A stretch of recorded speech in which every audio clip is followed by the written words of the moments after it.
She is entering the room.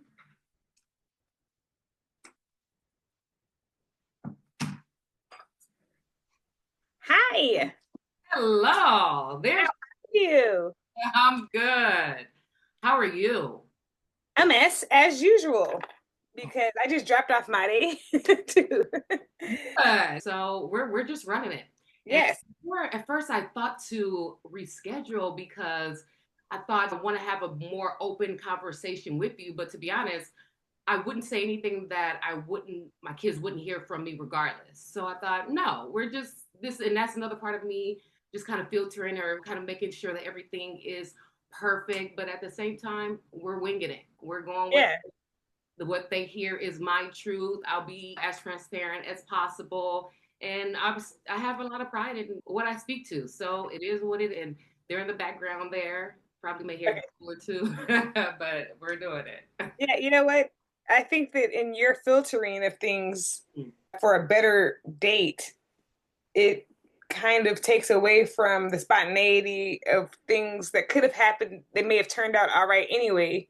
Thank you. And so thank you for not rescheduling because I'm the type that just like say, let's see what happens. It could be a shit show, but we Right. can see what happens. Most of the time it's not. Most of the time things work out and it's like, okay, I'm glad I did that. Or, things are a mess and it's just like, ooh, probably should slow down next time and do things the way you need to do it. But Absolutely. I totally agree. We live and we learn. But to yes, your point, it never hits the ground. Like things may feel like it's a little fumbling a bit, but it never hits the ground. And that's something that I try to remind myself, like, we're good. Just keep flowing with it. We got this. yes. I love your backdrop. Oh, thank you. Is it a real backdrop or is it the AI stuff? Right, you know me. So it's actually a real backdrop. It's like this sticker set. So I use like a corner of my space. So it's actually a sticker that kind of goes from one edge to the other. It's, Yeah. that's another example. It started off as a mistake. That should have been maybe half the size as it is. But when the order came through, we like opened it like, well, what is this? Like I never used this. Yeah. We thought, no, we eventually will make use of it. So one mistake turned out to be a-okay. So I appreciate the compliment. I'm like, Yeah. Yeah. where would this even go? So And now we know. So how has it been since you've released the book and how have people in your family responded or reacted if they reacted at all? yeah, good question. I would say people were surprised. No one knew it was coming. It was something that I really kept to myself. So upon release, I did let family know of the 2 a.m. code and I let them know, hey, here's what I'm working on. I actually sent them the manual, just like I did for you, because you're a part of my fam, to really read through it, give me any suggestions. So I would say family was quiet. Haven't I have yet to sit down and have like a discussion Mhm. about some of the stories or some of the experiences. And I think that's pretty interesting too, because I'm come from a family of 8 siblings and both my parents are here. And some of the stories they've never heard. So at first I thought they may be offended. Maybe that's where the silence is coming from because it was something I kept to myself for many, many years. And I remember talking to my dad. We didn't talk for a few days and called him. And he's like, well, how are things going? Everything's good. And I kind of try to throw it in there. So, Dad, would you think? And Mhm. I didn't really get any questions about some of the stories. It was just more of, this is great. We're definitely proud of you. We definitely support what you're doing, which is odd too, because the Nigerian culture is keep everything in home silent. You really don't expose yourself that way. So I was really worried about that as well. But no, everyone was, I would say, open, but I really do feel they have questions that they maybe haven't felt comfortable asking me, or we haven't set out the time to do so because everyone was there. So I know that they Yeah. have to have questions. So I Yeah. wonder where it's coming from. A bit slow on my siblings, definitely supportive. But again, it's not something we're talking about. My children, husband, everyone's super supportive. I think they really see a change in me from really putting the book out there and really standing on the truth and self awareness and the things that I believe in. But it's been wonderful in regards to just feeling more comfortable with myself. That step has been wonderful. A sales, I would say, no top selling book author. That's not what Get you hear. it. A seller to a month, I think is fantastic. Um, I know we're looking at going onto podcasts pretty soon. So I look forward to that. But I know I had some hesitation there because I'm like, yeah, I don't know if I'm ready. Like, I feel like I need a little bit more experience. I need a few more stories. Like, I feel like there's something that I'm missing because I watch podcasts and I watch podcasts for so much depth. And for whatever reason, it could be that insecurity thing with me, but I feel like I'm not deep enough to, Really? Yeah. Yeah. yeah, to have to really have that conversation yet or to dive into podcasts. But we're stepping into it. I have a few emails that I need to respond to, and it's that hesitation of let's Yeah. see. I mean, it's like, how do you get the experience if you're not doing the stuff? Like, if you don't start now, then that's experience that you're kind of missing out on. I'm thinking, I would, right? I mean, and then you think, well, I feel green, but let's see what happens, and this will end up contributing to the comfort and the experience that I need for the next one, and then it'll get better on the next one, and there's going to be like a limitless revolving door yes, on the features that you do and whatever else. But are we ever really ready? And that's interesting to me because I always felt like you were always ready. And then we go back to college. I remember you being the certificate queen. Like I'm getting CPR because you just never know. Like I'm right. getting a certificate. You never know when I'm going to need it. Absolutely. I And love it transitioning into Go ahead. yeah, transitioning into marriage, children. This I'm like, how do you know you're ready? And you're just like you're just like I don't know, Exactly. I have no idea, but but we're I'm gonna, gonna get ready. And yeah, I definitely have taken that into because so many opportunities have come from moments like that where I have absolutely no idea what I'm doing. I'm gonna go ahead and face it forward and see what happens. yeah. So how is that different from now then? I mean, if you weren't ready before, or is it just like this felt sense of confidence that you want to have before you enter something, like you know how not feeling deep enough? That's a great point. I think perhaps because I know that's not with everything. Yeah. Um, like writing a book, like that could never. It would never be something that I thought that I would. It wasn't something I aspired to do in the future. It's never been like, oh, I should write a book. But after a while, you kind of look around and go, well, why not? Like, well, if not me, then who? And then what would happen if it doesn't work? I fail, but look at how much I've learned. So I know I take that into consideration with many things, but I feel like when I put myself perhaps in a position to be judged, I get really like nervous. And I think now that I've gotten older, I have these weird things when I'm uncomfortable. I get like this sweat thing going on. So I always feel like I need to prepare before just to prevent those things that are happening because it kind of makes me feel the most comfortable. So I know I look for comfort. So I think with age, I've been looking for a bit more comfort, but that's not always the case. Yeah. Stumbling into a lot of things have made so much of a difference. That frustrating like phase of any and everything, it tears you apart. It's like working out, like that soreness, but imagine like you're obviously ripping a new muscle. So Yeah. it's about what comes after. So I know that it's not everything that I do that with, but I did find myself with going into podcasts and meeting new people and perhaps getting questions about some of the stories that I talked about. Um, Gosh, because even when I think about the stories and when I replay them, all of it, like everything inside of me gets uncomfortable. So it's almost like I wonder if I just kind of did it to say it's there, and now I'm afraid to really dive even deeper into it. Yeah. Yeah. I guess what's the worst that's going to happen if you do it? Um, Mhm. Even you said like with the sweating and stuff. I remember in college you'd be like I'm greasy or whatever. So what do you do for that? You plan for it. You get the towel and you pat, and everybody has something going on with them, right? Thank you. Yes, It's exactly. just like Just plan for it, and just release that whole trying to control everything that's happening to me. Yeah, like your body's gonna do what it's gonna do, Right. and it's okay, you Right. know?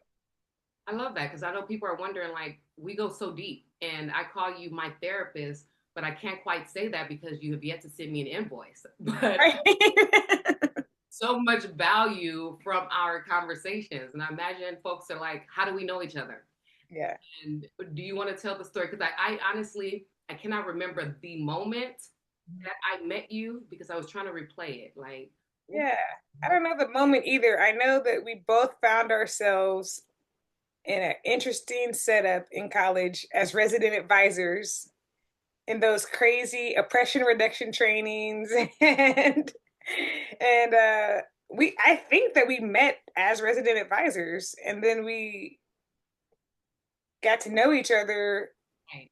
through those outings and like a particular one that I remember is City Walk when we all went to City Walk and everybody was dancing and we were just like, okay, so Lisa can really dance. Wow. I remember finding so much value in how you were able to just cope with uncertainty. To me, it was just like, I think at that time you were saying, I'm going to do, I think you were saying sociology, psychology. You were trying to do like a double major, probation or something like that. Sociology, yeah, good memory. Well, which one was it? Criminology and sociology. That was the goal. Yeah. Yeah. I always thought that you just had it all together. And I was like, well, if I hang out with her, then I could probably try to fake it till I make it too. You know?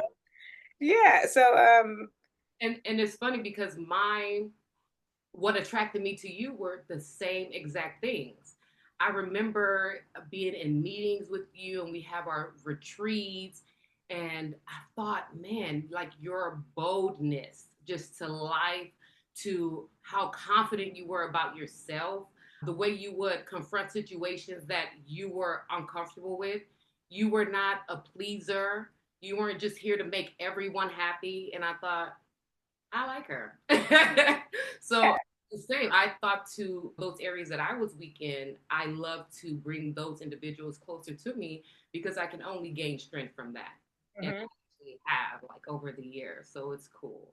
Yeah, a thing that sticks out in my mind is one of those oppression reduction trainings in the village. I think we were, wasn't it called the village back then? That we were some training room and we were talking about, I don't know what the broader discussion was, but I think we were talking about like stereotyping and the scenario was, you remember, we're in the mall or we're in a store. Will somebody racially profile me versus you? And I was saying no, like no, like, I I Lisa wouldn't be racial profiled before me. Like we would both be profiled together. And you were like, you're tripping, Mitchell. Like you're tripping if you don't see that I would be the one who gets pointed out and like judged and accused. And I remember feeling like I remember feeling adamant that I disagreed, but Yeah. then I thought she's gonna challenge me, you know, like she's gonna make sure that I know what the truth is. Wow. And when I really go back and think about it, it's like, you know what, you're probably right. Like there might be something going on in society where you would be the one that's looked at before I'm looked at. But That's just you calling attention to stuff where I feel like you said, like I feel like I know what I'm talking about, I know how it is, but really I don't. I'm just kind of like blurring it out before I have a chance to really think about it and say, well, is that really true or are you just being self-righteous? So the fact that you had that quality to call it out, and then I'll tell you the other time that I just still in my mind, which I've talked to you before about, is when I found all those coins in that dorm that we were cleaning up at the end of the year or whatever. yes. And then I had all this fucking like fears, like, oh, if I take the coins, they're gonna kick us out. They told us we could take 10 cents, they're gonna kick us out. It was like all these half dollars that some resident left. And I was just like, I was like, do you take some too? You're like, I'm not doing your dirt. Yes. And I was like, yeah, like why would I try to pull her in if I'm not comfortable to do it myself? You know, like I'm gonna take the damn $1.50, then take it. But don't. bring somebody else in. So, and then even like the ride-alongs where it's like, all right, Lisa, we got to pull up on somebody because Mm-hmm. they didn't overstep. Like, so can you come with me? Squabble up. Yes. I love those three examples. I appreciate all that support. And that's, I don't know, those are things that I wanted to always hold on to after we graduated. And I know that once we graduated, you like kind of stepped into family role right away. And I was still trying to figure out what I wanted to do with my life, you know? And so there was some years where we weren't talking, but I felt like we were always cool. And I always hoped and prayed that we would always come back to each other because I was just like, I need Lisa in my life, no matter in what capacity, like she just has to be there somehow. So I'm grateful to still have you, and that's kind of like the thing that I wanted to talk about today, or even touch on, is how do you sustain friendship through the tenure of your life, and how do you hold on to people, and how do you know when to let go of people? And it's something that you mentioned in your book too. You touched on that topic of friendship and having dear friends and thinking that you guys were going to be friends forever, and then something happened, and it was just like, well, now we can't even move forward anymore. So Yeah. what's your stance on like? Such a beautiful question. I don't think I've ever been asked that question before. But if I could just take a step back because your stories are brilliant and just to confirm, like all three are true, I can tell you that the first one, I I don't really remember that. But when you say it, I could tell you that I I don't. You correct me if I'm wrong, Mitchell. I try, and I obviously Michelle. I call you Mitchell. Is based on the characteristics, and at that time, my mindset was young, and I thought masculine or strong means man, and then I just switched your name because I was like, she's not a Michelle, like she's so Yes. strong, like she's Mitchell. So for Yeah. years, that's where they come from. If anybody hears me referring to Mitchell, Yeah. And I never called you Lisa, really. I always called you Anugwam. And I don't know why we did that, but honestly, if you have a nickname with me, it's like I open a file and you have a file cabinet with me. And it's how those relationships just continue to extend. I have this weird memory set that just keeps things rolling with that person. I couldn't even tell you how long we didn't talk or if we talked or not. It did not yeah. matter. Our relationship was golden. We have that loyalty to each other. You can tell me anything. There's things that friends have told me that I have to take to the grave for them because it's like it's that serious and I Yeah. hold it and they know it. And in friend groups, there's never any gossip between each and every individual. Like I would never speak about you to another friend. We're friends. So if it's a group of three, as that middle person, there's never any commotion or gossip between those. And you can tell me everything about what you think about that. But if it's not relevant to our relationship, that person would never hear from me. So it's kind of one of those things that helps. But just slightly rolling back again to that point with how I address that. I really don't remember myself really speaking up or having much to say about different, like oppression, we'll do different trainings. I remember really sitting back because I like to listen, also didn't want to be wrong about certain things. So for you to bring up me actually like speaking up to you about that, to me, that sounds so, it's odd for me. And I think about it, and I think the reason why I think I was so sure. Like when I'm so sure, it's like, well, wait a minute. Like I know this for an example.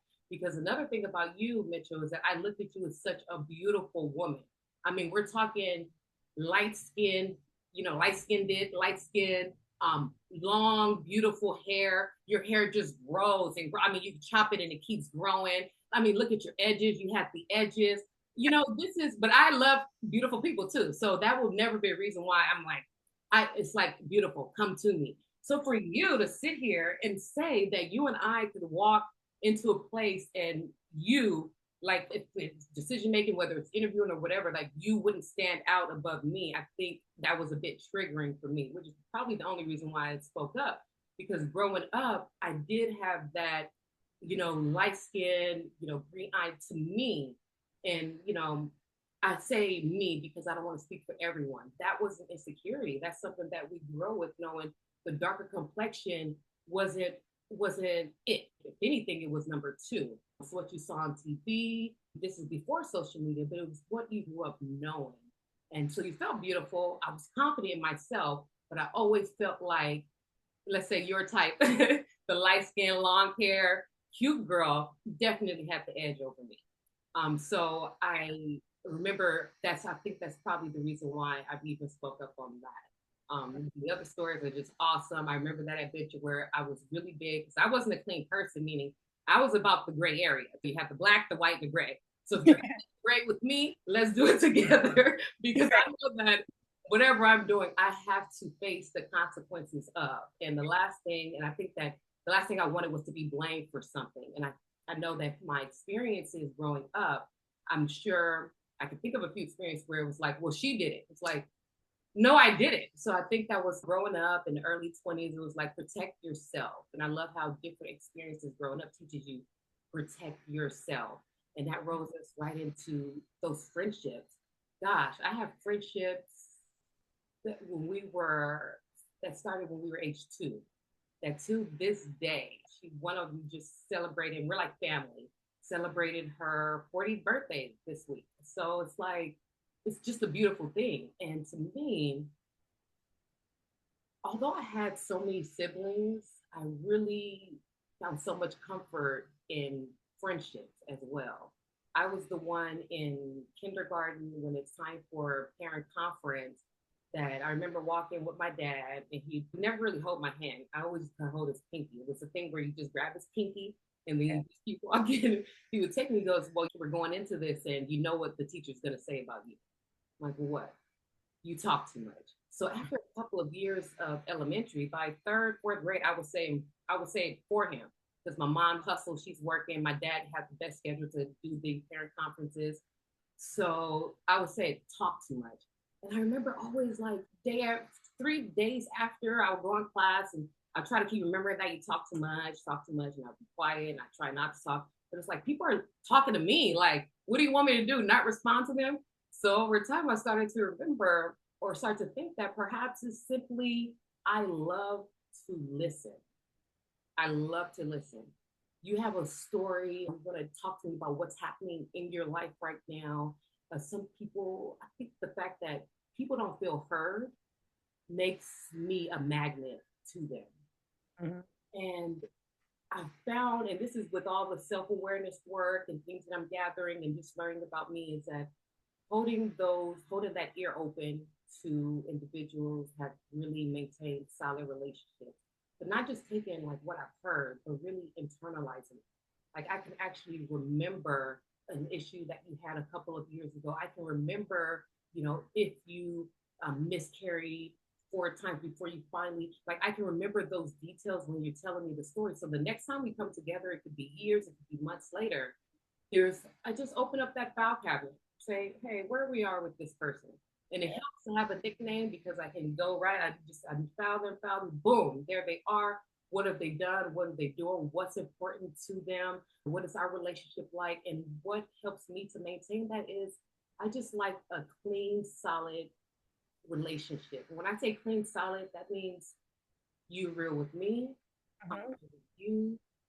You tell me you're going to do something, I'm going to hold you to it. Then that's where some of my challenges have come with my relationships. I'm that friend that's going to root hard for you. Like I'm that friend that wants you to win. Why? Because if you win, you can tell me what to do. And then we can win together. Like I'm that friend that wants to see you soar because then you show an example of, then I can tell my daughters, look at Mitchell. Like we went to school together and look at how amazing she's doing and look how far she's come in her career. And did you know she went and did her master's at USC? And like I have examples of solid key friends around me that like I need that. So I like to keep that around and I like to maintain those relationships. But then my relationships do break. And that's what I notice is when I push too hard, I expect too much from that person. There's been issues where I'm just disappointed. Like, I know you can do better. It's maybe some of the things in the 2 a.m. code. I'm seeing those lines cross. I want so much for that person. And in the beginning, because it's very hard for me to speak about it, I'm not, but then you take time and then maybe that person's offended. And it's like, well, why are you offended when you said this is what you want to do? And so you get into this thing, and then for me, I just shut down because I'm so empathic with individuals. I feel what they're going through because I have a file cabinet or file for you in the cabinets. It's just like I cannot watch you not win. I cannot watch you be the best you. I can't. And most of my relationships, and they're not many, you probably count on one hand where I thought, we need to not talk. It's because it was actually affecting me to be your friend. Like it was actually hurting me to be your friend.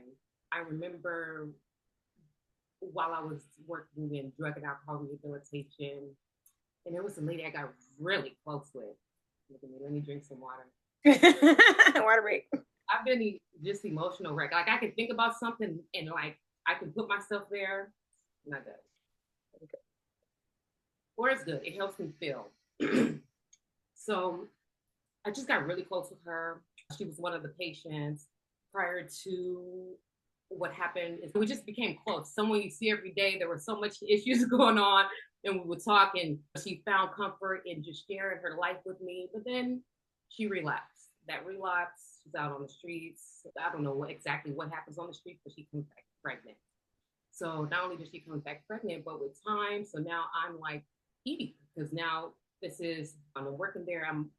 I was a chief of operations at the time, so I should not have been that close with any patient, but we were free to do that, and there were many of them that I became close with.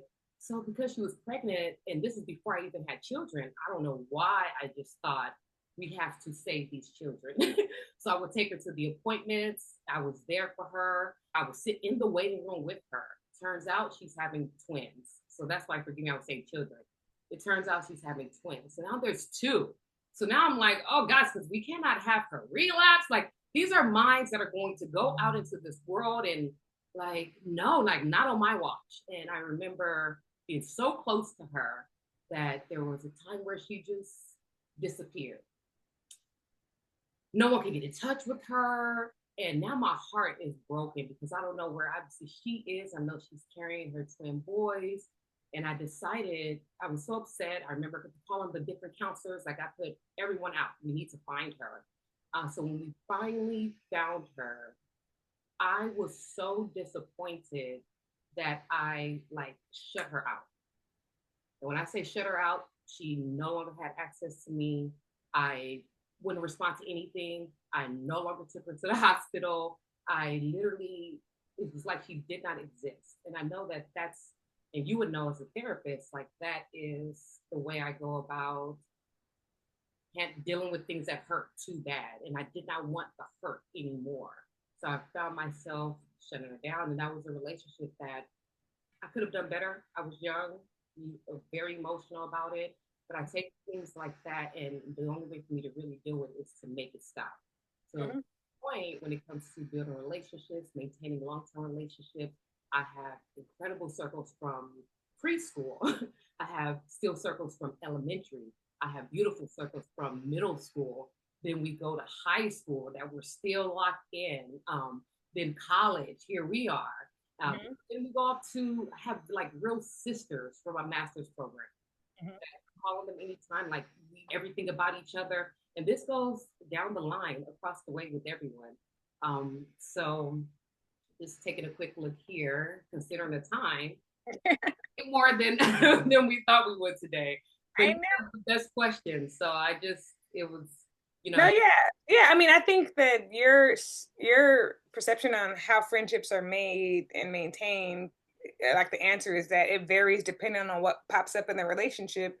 And for your friend who had the twins, it seemed like she wasn't making the right choices in her life and she wasn't able to be a good friend. Like, how do you keep a friend is to be a good friend? And she wasn't a good friend, which made you choose the path of shutting her out.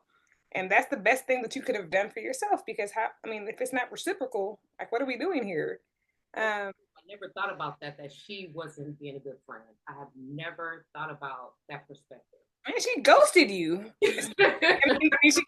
she was on drugs, so it's probably why. Right. But we're still supposed to be friends. Jeez, like you can't just disappear and expect me to just be here every time you come back. That's not reality. Absolutely. but we don't have time, unfortunately, but we should do this again. Well, But even listening to how you talk about loyalty and like cheering people on and stuff, it's like all those ring true to me from you because I've experienced that from you.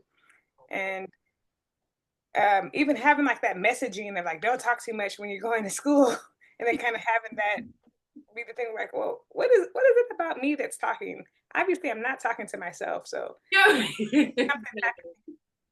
um, when I was going to school, we were in such a place in life where like I would be at one school for maybe a year, and then the next year I would be at two different schools. Then it'd be, three different, I think I went to like eight different elementary. And so when you were talking about the themes that were important to you, specifically like loyalty and how your personality developed over time from being a loquacious, talkative person and cheering and rooting for people, wanting people to win and not really wanting to be blamed for things because you understood that there was feedback from society that says because you check these boxes, you need to act a certain way and you need to be careful when other people try to pull you in because the consequences may not be the same for me as it is for you or whatever the case is. That's just my thought. But then the other part that I was thinking about is when you were saying you're a therapist, so you know this, and I was just like, well, I'm a therapist, but before I was a therapist, I was a human. I'm still a human, and I really made a lot of mistakes. I mean, mistakes that I ended up growing from. So I guess that's a good thing. But I was talking about how when I was in elementary school, my family life was very unstable.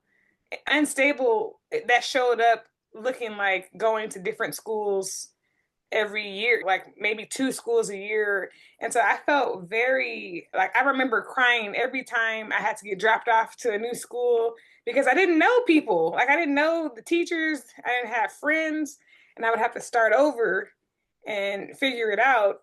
And that left me feeling like people would say, "Oh, she's quiet or she's mad or she's angry or whatever," because I would be afraid. Yeah, you're always the new kid. Yeah, Like, yeah. So I remember feeling that way and feeling like I didn't have any friends and how am I going to make friends? And thank God, like most of the kids were very nice all the time, no matter where I was for the most part. And so people would give me things to color with, and then I would end up feeling comfortable. And around the time the Northridge earthquake happened, which was 1994, I feel like that shook up our lives and things started to become more stable for my mom, which meant that they were stable for me. And I got to start, I finally got to be at a school for 2 years before I went somewhere else. And the reason I went somewhere else is because now it's middle school. I got to stay there. And then, so now I'm in this process where I can sustain friendships for a longer period of time and get to high school and realize that there's an issue with girls from LA who are coming down to the valley going to school and they're just like, you're a valley girl, you're this, you're that. oh, Conflict with girls from LA. And I was like, what the? where's this coming from? So it was such a drag, and I still hate meeting people like that because it's just I don't know. It just brings a certain thing out in me that's just like, oh, why do you talk like that? Or you're a valley girl. I mean, to me that meant you're not good enough, or you're not tough enough, or you're not something enough. And I'm just like, why does it have to be that way? That's interesting because I feel like at that age, when I would tell someone they're a baddie girl, I didn't think, although it wouldn't be meant as a compliment, but I didn't think that meant that you're less than me. But again, that would be me at that age saying something like that. But it's like, oh, valley girl, like, Yeah. but I Well, can, it's a thing. It's a thing because it does describe an experience for the most part. But to me, from those girls, it meant that because you're a valley girl, I can punk you and oh, I can get away with it. And the thing is, like, I grew up with a brother and we fought all the time. So it's like while I wasn't a tough person, I always thought you were tough. And if you're ready, if you had to go there, you would. if I have to go there, like I'm gonna bring it, but I'm still afraid. Like I'm still afraid in my heart, and I don't want to be that, but I'm not gonna let you talk to me however you want to talk to me and get away with it. But I mean, that didn't that. I never had been in an actual fight that I got caught for at school or anything. And so I don't know. I don't even know where I'm going with that. No, But but it totally makes sense because we're talking about childhood and upbringing and building relationships. And to your point, I had the same, I would say from 2 to 5th grade, where you transition, same school, never changed. So imagine how much of a difference that made for me in building relationships with you. So I think it's a good point, a good perspective to consider. Middle school, same thing. There was no changes, no transitions. So the people you started with were the people you ended with, and you continue to build those relationships. So I can definitely see how changing schools and your upbringing, and it's not saying it's hindering because I know you have friends, but it can be a little disruptive to maintaining those solid structured relationships, especially at that age, because we didn't have yeah. to keep us in touch and connected with one another. All Mhm. we had was your Monday through Friday. Weekends, there was no, we never knew what anyone was doing on the weekend. I was allowed to do slumber parties. I had one dear friend who I said is like a cousin. I was allowed to do that, maybe middle school, but no, I get it. And that's something I never thought of is, and which I should have even mentioned when the question came up, is the stable school. I think that has a lot to do with it, and the life stability, the home, Yeah. and having stability in your home. Why not? Mhm. Because sometimes when the girls get into things or they see kids do things at school, I'll tell them all the time, like, listen, sometimes they say before me, you don't know what's happening at home. And I'll build examples, and I'll tell stories. And I say, then guess what? They went through all of that and then they got to school. And then they Mhm. saw you. And then you're taking it personal with sugar. Just look at them, and you got things that got to let it go because people really have to deal with some things. And then we talked about like facing challenges because to me, I've always seen this tough. And I love how you always say you've always seen me as ready and confident and like these are things that I aspired to be. So I always thought you got to put yourself out there, you got to fake it, but everything was with jitters. Everything was with a little sweat going on. Everything was even doing this today. Like Yeah.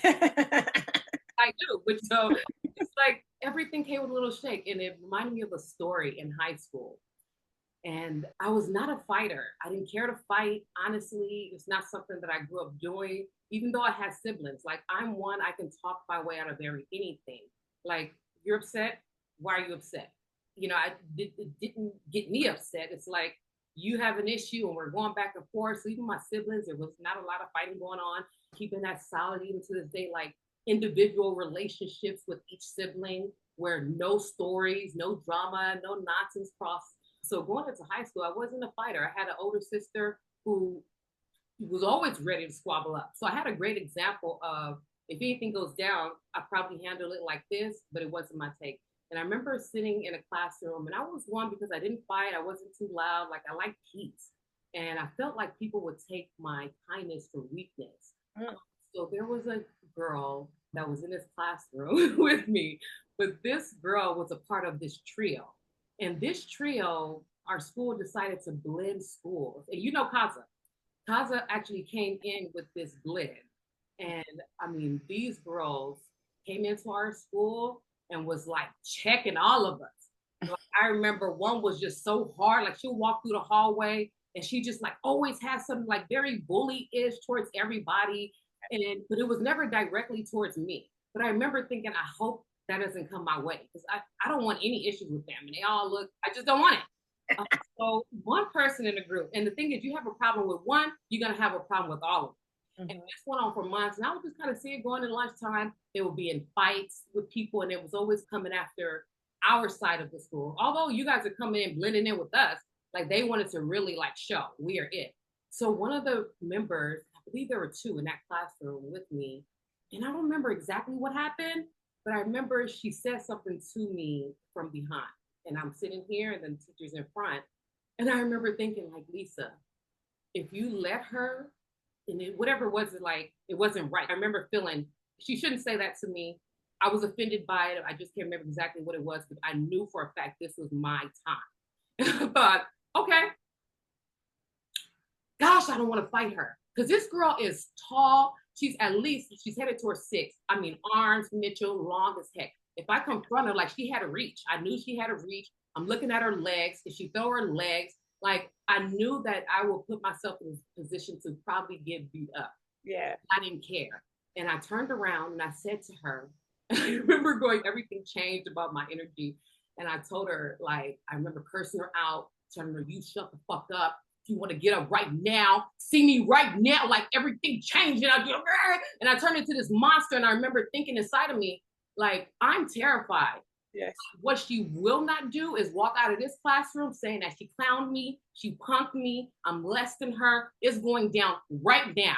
And I remember praying, I hope this girl does not fight me. Like, but she definitely didn't know that because I was called, like, people are holding me back. And I'm just like telling her, like, it's us. It's like outside. Whatever we were saying that was cool and hip at the time, that's what I was telling her. And I will remember being so pissed. And I was like, I'm going to take her. I'm going to take her today.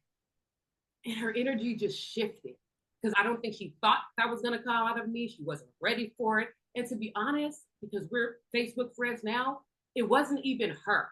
But I knew that after years, you see how people move and what I was describing wasn't her in particular, but it was a part of her crew, her group. And in that moment, I could see her just like things kind of come down. And she did not want to be physical with me either. So they sent us to the principal's office. And I remember the principal, like, on low key, telling me, good job. I didn't get suspended. I didn't get anything. But I remember telling me, like, good. Because I know she's been having challenges with this group. And when she heard what I did, so I remember thinking, all right, cool. But she'll see this and she'll put two and two together. She knows who she is. But I'm so glad you didn't fight me because I didn't want that. And good for you for being Facebook friends with her, because people were trying to hit me up on Facebook from elementary. I'm like, nah, I know what you did in high school. We can't be friends. Even in college, it was the same thing where it was like these girls thought that they were tougher or whatever. They wanted to do stupid shit in the class and throw stuff at me and talk shit and whatever. And I was like, no, we can't be friends in Facebook. I haven't grown and evolved to that point. So at least you're friends with the girl. You guys didn't come to blows. You really see, like, dang, like you kind of try to see their story, try to dig a bit deeper. You kind of understand how that person is, and then that their main person, which was like the lead of the group, got kicked out of school, and they started shifting the last two that were there. So I was like, all right, and in some way I didn't take it personal, and then I think she respected me. So her even coming on Facebook to add as a friend was like, all right, like I remember saying to myself, cool, like you did all right, because that could have been ugly. And I know we both remember that, but we both have a way of just like, it is. Let bygones be bygones. We learn.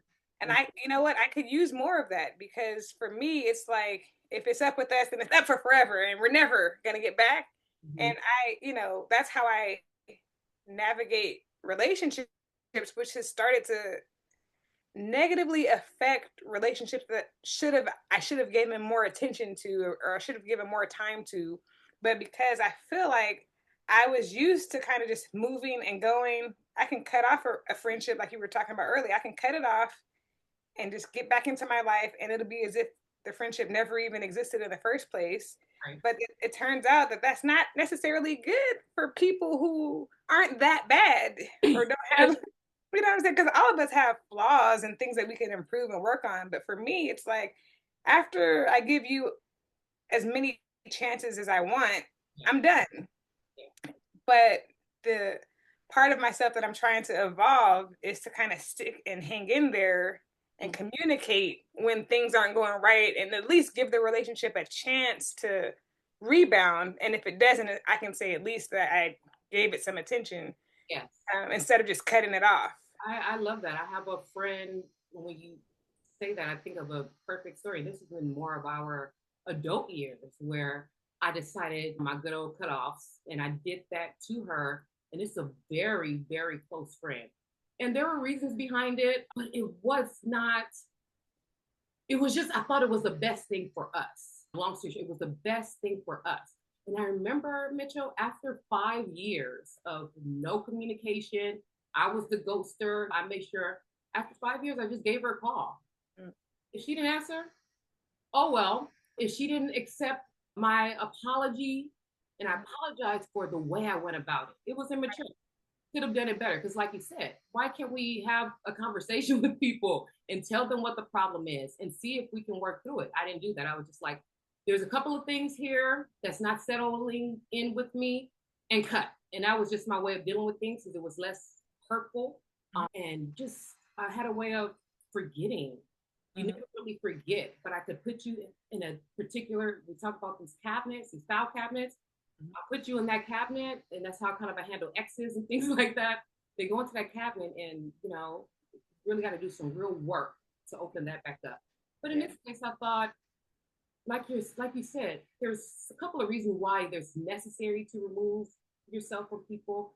And when I, over the years, I would look at a few things, kind of watch a different approach. It was kind of a clean separation, but I knew that this separation was hurting that person more than it was hurting me. Like I just knew it. Like you hear from mutual friends and things of that sort. And I thought, because I have this muscle of cut, cut, cut, I don't realize how much I'm affecting people when I do that. Right. Just because I'm not affected, I'm good, I'm straight. Mhm. They weren't prepared for it. They don't Yeah. have this muscle build. They don't have this mindset to be able to handle it. Matter of Yeah. fact, I didn't even communicate exactly why I did it. Like Yeah. it just did not feel fair. And I Mhm. was sitting with myself. I was sitting in the car, and I picked the perfect day. I picked her birthday. It's like this could be good because all else fails, I'm gonna wish you a happy birthday. So took the call, open, happy birthday. I know it's been a couple of years now. You have not heard from me. I'm not looking for this relationship to be what it needs to be. I'm just looking to simply apologize. I want to apologize to you for the way I went about separating in our relationship. I also took the time to apologize to her mom because we were so close that now her mom's involved in my brutal my Yeah. ghosting. Yeah.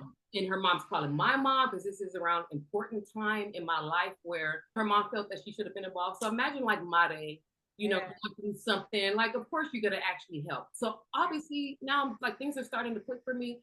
So I just apologized to Flowers. Her mom apologized because the way about it worked for me. I don't think it worked for everybody else. So at that point, she had the option to move forward with me in a friendship or not. But I Mhm. was okay with it. But I felt that one thing I had to do was simply just apologize because our relationship meant more than just the way that I decided to go about it. And a few months later, we had this big gathering because my what I did actually like imploded the friendship circle because we were so close. Now people were trying to figure out left to right, left to right. So what I did was through a gathering and then brought everyone together so I could show everyone what I'm doing. I apologized in person in front of everyone so we can just all get on the same page. So I had to humble myself definitely Yeah. because I didn't do anything wrong. I didn't do, how I am, like certain things I don't like happening and I have a certain expectation of you and things are not going. So it was one of those situations and we move on. And from there, we remain really solid relationship. We don't have to talk every day, but we know what we know. Like when it's time to communicate, when it's time to work together, when it's time to chat, like she knows the loyalty is there. She knows that I would never cross her. I've never crossed her. That's another thing with relationships. Men tend to get involved in certain relationships. I've never had a situation where your boyfriend, I'm dating your boyfriend, or we're mixing those type of relationships. Mhm. Not it. I'm not. Yeah. To me, if you're with him, he's the most unattractive person I've ever met. Like that's in my mind. Like that's how that person looks to me. Yes. When you said loyalty in the beginning, that's exactly what I thought about. And that's the one thing, and that's the girl code that I can never break. It's like you cannot date your friends' boyfriends. I don't give a damn if they were the ex-boyfriend or the boyfriend from a long time. If he were my boyfriend in third grade, you can't date him, okay? Simple. I And so I can't apologize for all the people that I had to cut off for that because it's just like you should know better. And it's not just me and my friend. It's like you can't date my friend's friend if we're all friends. You can't do it. don't do it. It's just lines that things like I'm with you on that, and that's why we're good because Yeah. we totally agree with, and that's why I love talking because I'm like, not a lot of people think like you. Not a Yeah. lot of people from what I've discovered think like me, but when you communicate with me, when we talk, Mhm. like Yeah. relief. Yeah. It says also a sigh of relief to hear you talk about how you kind of blew up a friendship and ended up taking 5 years and then coming back to the friendship and figuring out where it stood Yep. because I've done that and I'm in that process of well, I hadn't reached my 5 year point though, right? Okay, get there. My friend got in touch with me before I seen a message that I had blocked a whole friend group Okay. because I just was like done with the friend group and when I was with my daughter, we were in and out, and I was just scrolling through my phone as I waited, and I was like, "What are these block numbers? Let me see," because I had blocked the school district. The school district they leave you 10 messages every day, so I blocked the school district, and I was like, "Okay, all these." What I'm learning from you is that I needed my 5 years to be ready. Exactly. I was part of a friend group since CSUN. Okay. This friend group came about after you and I were resident advisors, but I was a resident advisor for 20 years, it seems.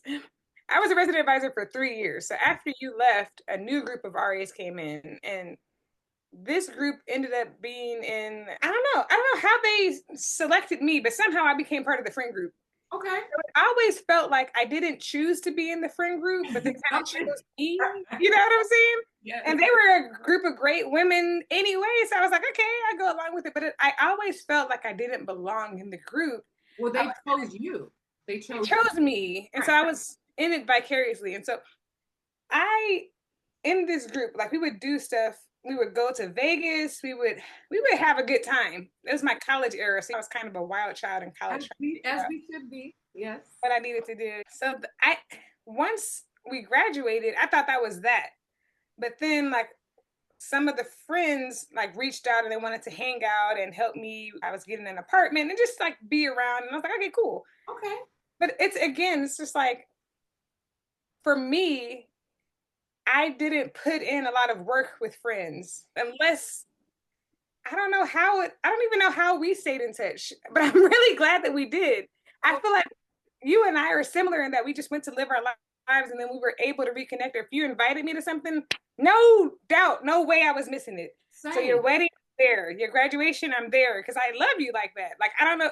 It's not even work, but like, it's not like a daily thing that I have to work on. It's just, okay, when she calls, I'm there and Same. I want to be there. But it was natural though. It was natural. Yeah, it's like Mitchell's my girl. Like, Yeah. she'll be there. I have to at least extend the invitation.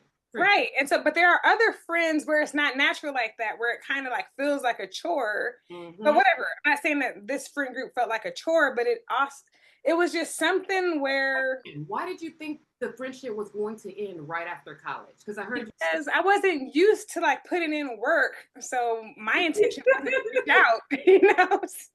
So it was done. Like when we graduated, okay, now I'm trying to find new friends. Because to me, it's like I'm going to a new school, a new thing, like where are people? And so it was still like a learning, it's still a learning curve. I think I've learned the lesson now. I'm 40. Thank God. I probably learned it by now. That you sustain relationships that you nurture, right? Like you have to and to your point, Mitchell, I hate to bring it back up. That's the upbringing, going to 2 different schools every year. Like you have to teach yourself not to hold on to relationships and prepare for a new start. So that's super cool to hear that like really come together full circle. Yeah, that's a revelation that I thank God for this conversation because I don't think that I recognized that until you were telling me your story of going to elementary and like going to the same school. And I was like, I don't have that experience. And I do have a friend, like one of my best friends that I've known since middle school. We've been friends throughout our whole lives from middle school, and it never felt like work, but that's probably because she did all the work.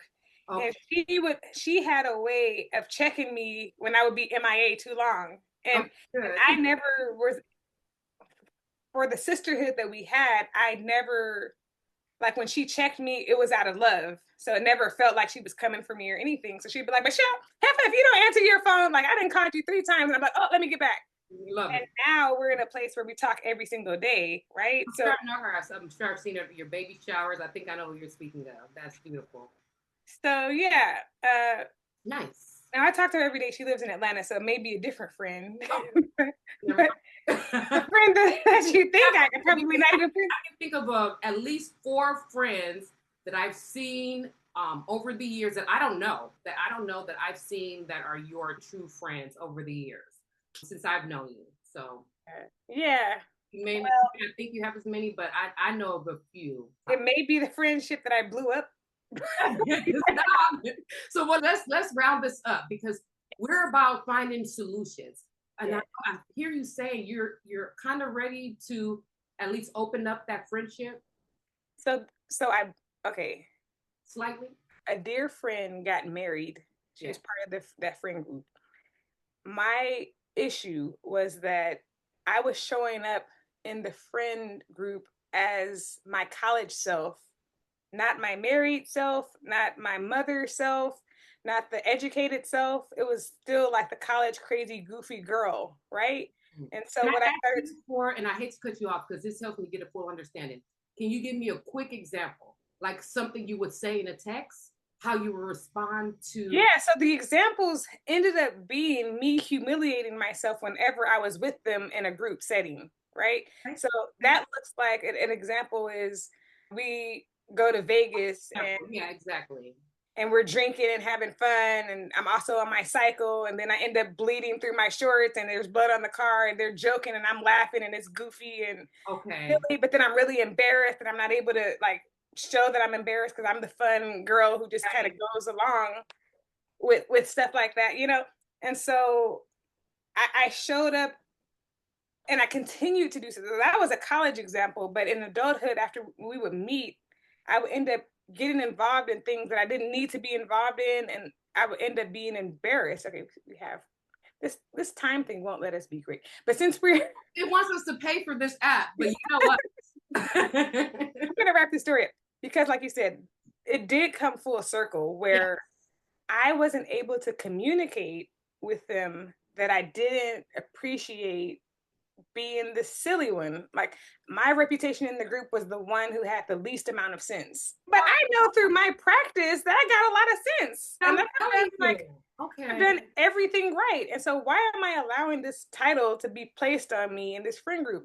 I Understood. didn't communicate that. So after the wedding, instead of there were things that happened in the wedding. You know, weddings are stressful and people don't really treat you the way they probably should. They're like anxious or whatever. So I felt like people were being rude and people weren't respecting me. And so by the end of the wedding, I was like, okay, I'm glad that I saw my friend off and now I'm done and I'm never talking to you guys again, you know. Huh? Did you tell them this? Because the Mitchell I know would have told them this. Exact. I didn't communicate it. I was just like block, delete, and I'll figure it out later. Got you. And so I blocked and deleted and I was like cool with it. Then when I was at In and Out that day, I was scrolling through the blocked messages or whatever, and I saw my friend's thing, and I completely even forgot that, like, it was never even about that particular friend. It was about like two girls in particular, and the whole group ended up getting the ex. And I was like, shit, you know? So I had to reach out to her and apologize to her and talk through these things. Beautiful. And like the bottom line is I still wasn't ready to do that. I felt like I needed more time to really figure out how I felt about it Okay. and how I could have done it differently and better. But since I had the opportunity, I was like, I have to call her right now because if I would have known she called, I would have always called her back. Right, right, And right. then the friend that I tried to reach out to, not to resume a relationship with, but just to apologize for the way I ended things by just ghosting people. I didn't know how to say it in a way that wouldn't start a fight Exactly. or whatever. So I didn't say anything at all. So by the time I reached out to her, she was like, I'm cool. I don't need to talk to you. You Okay. know? Okay. You did that, your part.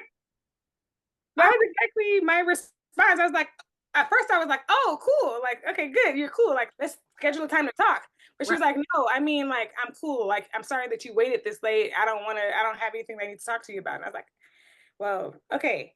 Like, that's the price you pay when you're not able to, you know, communicate about things in an effective way that doesn't hurt people's feelings, right? Yeah. Because like I said, like you and I might be built where it's like, oh shit, if I don't hear from you, I still wish you all the best and it's all good. I'm not hurt. Right. But other people will be really hurt Yeah. and feel at a loss. Like our friends were friends, our moms were friends, Yes. our daughters were friends. See, Or, you know what I'm saying? And I fucked all that up by just cutting off like that. But I felt like I needed to do it at that time. that's a It's good. always going to be a lesson that you learn. And maybe in 20 years she'll come around. And if she does, I'm ready. But it is what it is. That was my next thing. It's just a matter of time. And now it's her turn because she would never forget that gesture. I bet she remembers every detail of that conversation. She just wasn't ready. And you'll let it sit and settle because when you were ready, great. Give that person a little bit of time to get ready. And if not, say la vie. We have lives to live. And the people around you are going to be the people that hopefully you can bring value to. Hopefully that you can make their lives better. Like I want people around me who are evolving. Perhaps that relationship, they weren't quite ready. And by the way, I can think of 2, 3 examples. We don't have time of relationships like that where I made the approach, not quite ready, got maybe a little cursed out, maybe hung up on, but I was okay. So yeah, and they know who they are. Yeah. But and full circle, those 2 individuals that come straight to mind are in my life heavily, deeply now, and I love it. So yeah, time tells everything, and one thing I do not have is patience. So yeah, we always have things to work on. That's why I love our conversations.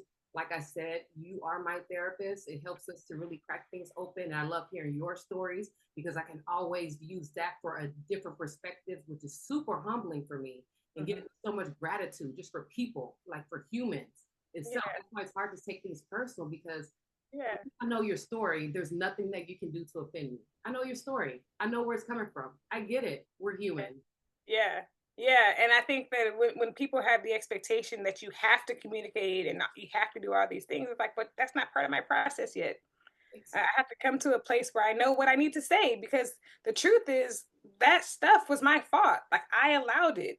It's nothing that they did to me. So I couldn't figure out what I needed to communicate. And then over time, like I started to gather, like this is what actually happened. They didn't do anything wrong to me.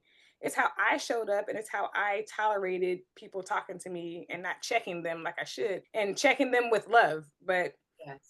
again, like you grow and you get wisdom through experiences like this. And now that I've gone through this, it's like, okay, now I can show up and be a better friend to my friends Yes. who are in my life now and hold space for them if they ever wanted to return or not, still all love. Oh, so beautifully said.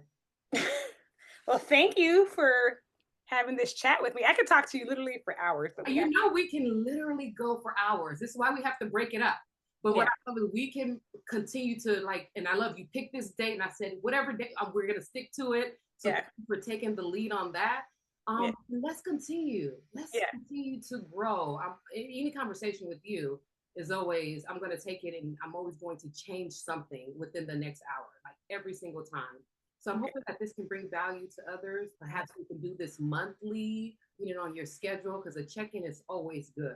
And then Mhm. you guys comment. Let us know if there's Yes. extra stories that we maybe should have extended. Maybe if there's a particular topic that you want to hear from us. I know that you and I, Mitchell, as kind of new content creators, we're bringing value in our 40 plus group and then some. Yeah. What I love is that, like my book and everything else, I want to really capture the people who maybe haven't seen or experienced some of the things that we have talked about today. Because we could save them a lot of time and trouble just by listening, hear our experiences, save us instead of 5 years of friendship being separated, perhaps it's just 6 months to a year. Yeah. So I thank you for this. Thank you Yeah. for popping. Maybe even with clear communication, it's even a shorter time. So Huh. thank you for having Hello. me, and we'll definitely do this again. I totally Bye, agree. I'm everybody. looking forward to it. Bye bye, love. Bye.